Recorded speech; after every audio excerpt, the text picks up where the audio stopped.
السلام علیکم ورحمۃ اللہ وبرکاتہ.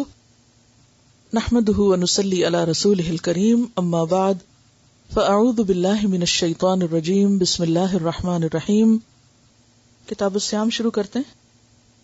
اگرچہ ہم روزے کے بارے میں، رمضان کے بارے میں بہت کچھ جانتے ہیں، لیکن ٹیکسٹ جب سامنے ہوتا ہے تو اس وقت علم یقینی حاصل ہوتا ہے. ایک ہوتا ہے نا کسی سے آپ جا کے لیکچر سن لیں تو اس سے بھی ایک ایمان تازہ ہو جاتا ہے، معلومات مل جاتی ہیں، لیکن وہ صرف خبر ہوتی ہے. لیکچر کیا ہوتا ہے؟ صرف خبر. جب آپ کتاب کھولتے ہیں تو یہ کیا ہوتا ہے؟ عین الیقین. ٹھیک ہے، پہلا کیا تھا؟ علم الیقین تھا. اگر آپ قابل اعتماد شخص سے کوئی بات سنتے ہیں تو وہ علم الیقین کا درجہ ہے. جب آپ کتاب کھول کے پڑھتے ہیں تو وہ کیا ہے؟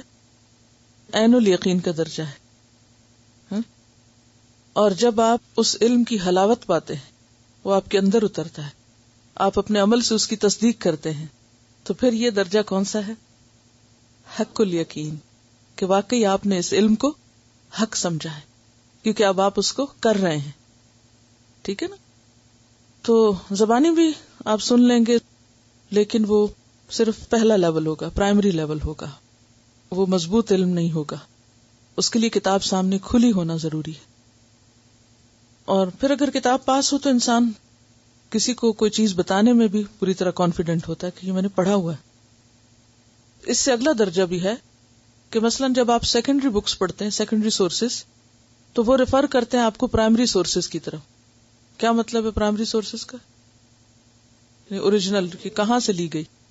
تو ابھی آپ مثلا یہ جیسے ایاک نستعین ہے، یہ کتاب ہے، یہ سیکنڈری سورس کی کتاب ہے. اوریجنل سورس کیا ہے؟ جیسے میں نے اس کتاب کو جب لکھا تو ایک ایک کتاب کی اصل میں جا کے دیکھا اور اس کی مختلف روایات دیکھی. تو اس سے اگلا درجہ علم کا کیا ہوتا ہے کہ سیکنڈری سورس کو پرائمری سورس کے اوپر پرکھنا. مثلا یہ شخص یہ لکھتا ہے کہ یہ حدیث سنن نبی داؤد سے. ٹھیک ہے، سنا ہوا نام سنن نبی داؤد کا، لیکن دیکھا ہوا نہیں اس کو. اور اگر کبھی کسی کے گھر میں کسی شیلف میں دیکھ بھی لیا تو کھولنے کی زحمت نہیں کی. کوئی اچھا کپڑا یا کراکری ہوتے تو اٹھا کے دیکھتے. کتاب بھی کیا دیکھنے کی چیز ہے کہ جسے کھول کے دیکھیں کہ اندر کیا ہے. بہرحال اگلا مرحلہ کیا ہے علم کا کہ آپ اسے کھول کے دیکھیں کہ اندر کیا ہے، اور پھر اس کو اس کے ساتھ آپ کمپیئر کریں کہ کہیں اس نے کچھ چھوڑ تو نہیں دیا، کہیں کسی چیز میں کوئی مس پرنٹ تو نہیں ہو گیا، یا کوئی ٹائپنگ مسٹیک تو نہیں ہو گئی. یہ مرحلہ کب آتا ہے اور اس کی ضرورت کب پیش آتی؟ جب کہیں شک ہوتا ہے کہ اچھا میں نے یہ دعا کارڈ میں تو یوں پڑھی تھی اور اس کتاب میں یوں لکھی ہوئی ہے. کیونکہ اکثر لوگ اس میں جیسے وہ الیک النشور و الیک المصیر کا روایت کا فرق ہے، تو بعض کتابوں میں الیک النشور کی جگہ الیک المصیر لکھا ہوتا ہے. تو اکثر لوگ مجھے لکھ کے بھیجتے ہیں اور مجھے بتاتے ہیں کہ آپ نے یہ صحیح نہیں لکھا، اس کو ٹھیک کر لیں. تو میں ان کو بتاتی ہوں کہ یہ روایات کا اختلاف ہے اور میں نے اس کو ریفرنس کے ساتھ لکھا، آپ اس ریفرنس کو چیک کر لیں. تو بات یہ ہے کہ جب ہمیں کہیں کسی کے کہے پر، لکھے پر یا بولے پہ شک ہو تو پھر فرض کیا بنتا ہے؟ مزید آگے جا کے دیکھا جائے، گہرائی میں دیکھا جائے. اور اس کا بھی آپ کو ذوق پیدا ہونا چاہیے، لیکن وہ اس درجے کے بعد کا درجہ ہے. یہ جو اس وقت آپ کا درجہ ہے، اس درجے پہ آپ یہ نہ کر سکتے ہیں نہ کرنے کے قابل ہیں. یہ جب یہ درجہ آپ کا مکمل ہو تو پھر اگلے درجے پہ آپ جا سکتے ہیں. ٹھیک ہے نا؟ علم کے لحاظ سے لوگوں کے 3 درجے ہیں نا. وہ لوگ جو صرف لیکچر سنتے ہیں، وہ لوگ جو باقاعدہ کتاب کھول کے استاد سے پڑھتے ہیں، اور وہ لوگ پھر آگے جا کے مزید تحقیق کرتے ہیں. تو آپ کون سے درجے پہ؟ درمیان والے پہ بھی. ٹھیک ہے. روزے کو عربی زبان میں صوم کہا جاتا ہے. صوم کا لفظی معنی ہوتا ہے رک جانا. صائم اس گھوڑے کو کہا جاتا ہے جسے اس کا مالک بھوکا پیاسا رکھ کر خوب دوڑاتا ہے تاکہ اس کے اندر قوت برداشت پیدا ہو اور وہ جنگ میں بھوکا پیاسا رہ کر زیادہ سے زیادہ دشمن کے مقابلے میں مدافعت کر سکے. قرآن پاک میں جہاں روزے کی فرضیت کی بات آتی ہے وہاں ارشاد باری تعالیٰ ہے، یا ایھا الذین آمنوا کتب علیکم الصیام کما کتب علی الذین من قبلکم لعلکم تتقون. اے لوگو جو ایمان لائے ہو، تم پر روزے فرض کیے گئے جیسا کہ تم سے پہلے لوگوں پر فرض کیے گئے تھے تاکہ تمہارے اندر تقوی پیدا ہو. اور تقوی کیا ہے؟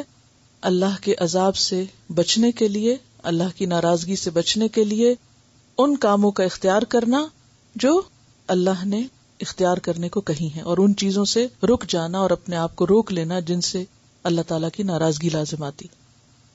یعنی گناہوں سے بچنا، اللہ کی ناراضگی کے کاموں سے بچنا، یہ تقویٰ کہلاتا ہے۔ اس بچنے کے لیے انسان کو اپنے اندر ایک خاص قوت پیدا کرنی پڑتی ہے۔ اس قوت کا نام کیا ہے؟ Self control. تو بیسیکلی روزے کا مقصد کیا ہے کہ انسان کے اندر بھوک پیاس کاٹ کر یا بھوک پیاس کی تکلیف برداشت کر کے اس کے اندر قوت برداشت پیدا ہو، اور یہ قوت برداشت اس کو بہت سی ایسی چیزوں میں کام آئے جو شیطان کے وسوسوں کی وجہ سے انسان کے اندر پیدا ہوتی۔ شیطان بھی انسان کا کھلا دشمن ہے۔ شیطان کے مقابلے کے لیے انسان کو طاقتور ہونے کی ضرورت ہے، اور وہ طاقت ایمانی طاقت ہے۔ یہ طاقت اللہ کا حکم مان کر انسان کے اندر آتی ہے، اور جب ایک انسان اللہ کے حکم سے کھانے پینے سے اور جمع کرنے سے رک جاتا ہے، یعنی مخصوص شرائط کے ساتھ مخصوص ایام میں مخصوص اشیاء کو چھوڑ دیتا ہے صرف اللہ کا حکم سمجھ کر، تو اس کے اندر بہترین قسم کی سیلف کنٹرول پیدا ہوتی ہے۔ اور روزے کی حالت میں خاص طور پر کھانا پینا، جو کہ انسان کی سب سے بڑی کمزوری اور سب سے بڑی ضرورت بھی ہے، جب انسان اپنی اس سب سے بڑی کمزوری پر قابو پا لیتا ہے تو اس کے اندر بہت بڑی قوت پیدا ہو جاتی ہے۔ پھر دوسری چیز انسان کی شہوت ہے۔ جو شخص اپنی شہوت کو کنٹرول کر لیتا ہے وہ بہت مضبوط ہو جاتا ہے۔ تیسری چیز انسان کی نیند ہے، جو اس کی بہت بڑی ویکنس ہے۔ تو یہ تین چیزیں انسان کی زندگی میں، یعنی بھوک، شہوت اور نیند، ان کے غلبے سے عموماً انسان غلط چیزوں کی طرف مائل ہو جاتا ہے اور نفس کی پیروی شروع کر دیتا ہے۔ جو شخص ان تین کمزوریوں پہ قابو پا لے، اس کے لیے بہت سی خیر اور بھلائی کے دروازے کھل جاتے ہیں۔ روزے میں انسان کو اسی چیز کی تربیت دی جاتی ہے۔ بھوک اور شہوت تو براہ راست، اور نیند جو ہے وہ انڈائریکٹلی کنٹرول ہوتی ہے، کیونکہ سحری میں بھی جلدی اٹھنا پڑتا ہے، اور اس کے بعد تراویح کے لیے اور قیام اللیل کے لیے بھی انسان پھر دیر تک جاگتا ہے۔ تو اس طرح انسان کے اندر جب یہ سب کچھ اللہ کی خاطر عبادت سمجھ کر کرنے کا عمل شروع ہوتا ہے، تو اسے نہ صرف یہ کہ جسمانی فائدے حاصل ہوتے ہیں بلکہ روحانی فائدے بھی حاصل ہوتے ہیں۔ تو روزے کے بہت سے فوائد ہیں۔ اس وقت ہم ان فائدوں کو ڈسکس نہیں کریں گے، بلکہ ہم براہ راست جو شریعت میں روزے کے بارے میں احکامات ملتے ہیں ان کے بارے میں بات کریں گے۔ ان کے بارے میں سب سے پہلی بات تو یہ کہ رمضان کا مہینہ وہ مہینہ ہے جس میں روزے فرض کیے گئے ہیں۔ اگر کوئی شخص رمضان کے علاوہ کسی اور مہینے میں روزے رکھے تو اس کا فرض ادا نہیں ہوتا۔ مثلا اگر کوئی کہے کہ میں محرم میں رکھ لیتا ہوں کیونکہ وہ بھی حرمت والا مہینہ ہے، بہت اچھا مہینہ ہے، لہٰذا میں سال کے پہلے مہینے میں ہی روزے رکھ کے فارغ ہو جاتا ہوں، تو اس کی یہ عبادت قابل قبول نہ ہوگی۔ اس لیے اس عبادت کے لیے اللہ تعالیٰ نے وقت خود مقرر کر دیا، تو اس میں وقت کی جو پابندی ہے وہ بھی بے حد ضروری ہے۔ السلام علیکم ورحمۃ اللہ وبرکاتہ۔